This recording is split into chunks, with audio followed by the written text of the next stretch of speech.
Hi, I'm the Rifter, and this is another one of my tutorials that no one's going to watch. So, as you can see, I have a Keurig 2.0, and this really annoys me that I've got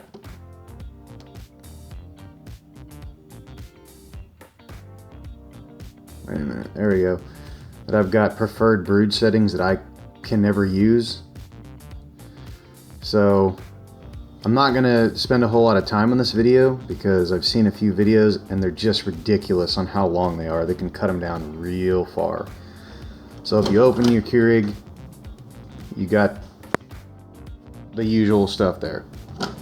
You close it, you come to this stupid menu that does not help you one bit.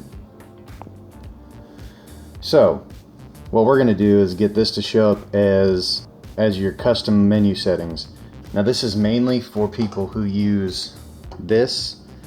It is the coffee, like if you want to use your own coffee grounds, which I do because K-cups are expensive and I don't really feel like spending the money on them.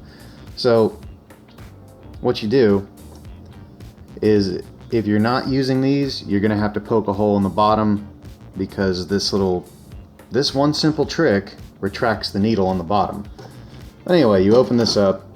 I took a shish kebab stick because it's just easier, and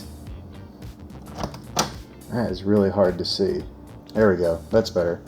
So there's this right here.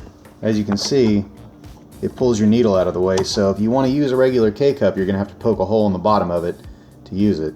But what you do is hold this down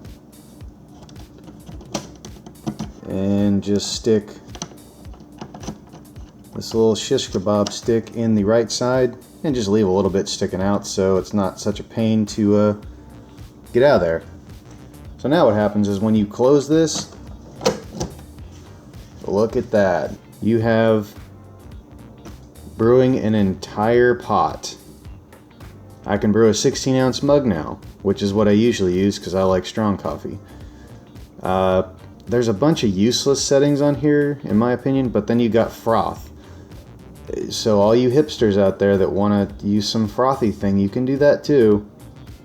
But anyway, that's a nifty tutorial. Didn't take 10 minutes. Like, share, and subscribe. You know, over on the side there, watch some other videos. Tell your friends. Bye.